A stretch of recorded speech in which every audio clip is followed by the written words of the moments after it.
ప్రభు యొక్క ఘనమైన నామాన్ని బట్టి ప్రతి ఒక్కరికి వందనాలు చెల్లిస్తూ ఉన్నాను. ఈరోజు ఎంతోమంది విడుదల పొందాలని కోరుకుంటూ ఉన్నారు. ఆయన సన్నిధిలోకి వస్తూ ఉన్నారు, ప్రార్థన చేస్తూ ఉన్నారు, కనిపెట్టుకుంటూ ఉన్నారు. వారు ఎలా విడుదల పొందుకుంటారనేది అయితే వారికి తెలియదు, కానీ అయితే వారికి ఒక విశ్వాసం ఉంది. ప్రభు ఖచ్చితంగా తమను స్వస్థపరుస్తారనేటువంటి బలమైనటువంటి ఆసక్తి వారి హృదయంలో పనిచేస్తూ ఉంది.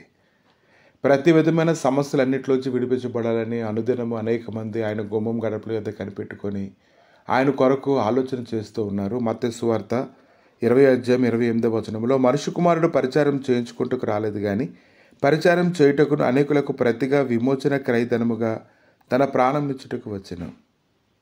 ఈ యొక్క మాట మాట్లాడుతూ ఉన్నప్పుడు మనకు ఒక నిరీక్షణ అనేది ఉంది. ఆయన మన కొరకు ప్రాణం పెట్టేటువంటి వ్యక్తిగా ఉన్నారు కాబట్టి మనల్ని ఎందుకు ఆయన విడిపించడు, ఖచ్చితంగా మనల్ని విడిపిస్తారనేటువంటి ఆశ ప్రతి ఒక్కరిలో కూడా ఉంది.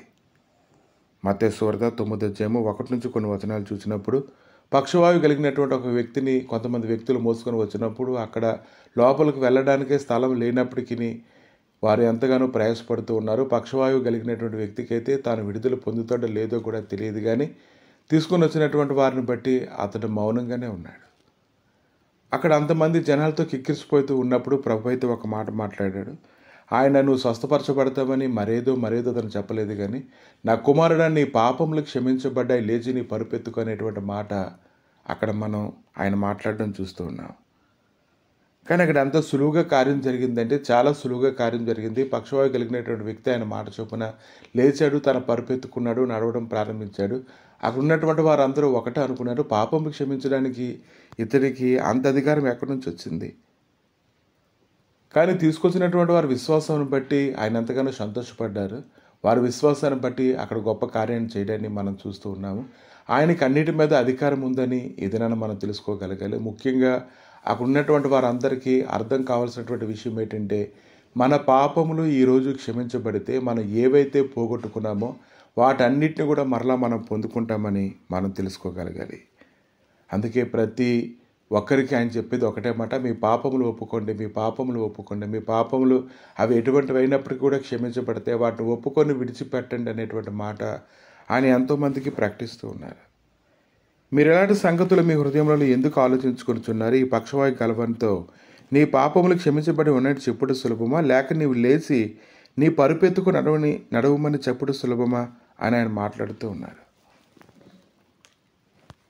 కనుక ఈ రెండు కూడా కష్టమైనటువంటి పని అయినప్పటికీ కూడా ప్రభు అక్కడ గొప్ప కార్యాన్ని చేయడానికి చూస్తూ ఉన్నాము. అలా జరగడానికి గల కారణం ఏంటంటే, పక్షవాయువు కలిగినటువంటి వ్యక్తి యొక్క పాపములు క్షమించబడి ఉండడాన్ని మనం గమనిస్తూ ఉన్నాము.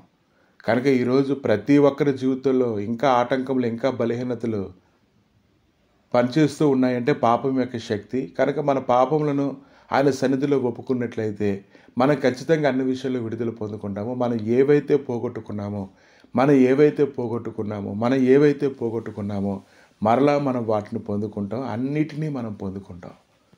కనుక ఒక మనుషుడు ఒప్పుకోవడానికి ఇష్టపడడు, ఎందుకంటే అతడు చీకట్లో ఉన్నాడు కాబట్టి చీకట్లోనే జీవించడానికి అతను ఇష్టపడుతూ ఉంటాడు. తన ప్రాణం మీదకి వచ్చినప్పుడు మాత్రం తనకు తెలిసినటువంటి వాటి కొన్నిటిని ఒప్పుకుంటూ ఉంటాడు. కానీ అలా కాదు, మన హృదయాన్ని దైవ సన్నిధిలో సంపూర్ణంగా కుమ్మరించుకున్నప్పుడు, మన పాపములన్నిటిని ఒప్పుకున్నప్పుడు మన దోషంలో నుంచి మనం విడిపించడానికి ఆయన శక్తిమంతుడే ఉన్నాడు. కనుక పక్షవాయు కలిగినటువంటి వ్యక్తి ఈరోజు విడిపించబడ్డాడంటే అతని పాపములు క్షమించబడగానే అతను లేచి నడవడాన్ని చూస్తూ ఉన్నాము. కనుక ఈరోజు నీ యొక్క అపరాధములు నువ్వు ఒప్పుకున్నట్లయితే ఖచ్చితంగా అన్ని విషయాల్లో విడుదల పొందుకుంటావు. మరలా నీ కుటుంబం కట్టబడుతుంది. నువ్వు ఏవైతే పోగొట్టుకున్నావో వాటన్నిటిని కూడా నువ్వు తిరిగి సంపాదించుకుంటావు. ప్రభువా, మీ దయగలిగిన హస్తాలకి నాయన ఈ సమయంలో అప్పగించుకొని ప్రార్థన చేస్తుండగా మా పాపములు ఒప్పుకొని విడిచిపెట్టుటకు తండ్రి కృప దయచేయండి దేవా. హృదయపూర్వకంగా ఒప్పుకున్నప్పుడు ప్రభువా, మరలా మేము ఏమేమైతే పోగొట్టుకున్నామో వాటన్నిటిని పొందుకోవడానికి కృప దయచేస్తున్నందుకు వందనాలు చెల్లిస్తూ, మా విమోచన క్రయధనం నీవే గనుక ప్రభువా, మమ్మల్ని కనికరిస్తున్నందుకే నీకు స్తోత్రములు. యేసు నామములో అడిగి వేడుకుంటున్నాము తండ్రి. ఆమేన్.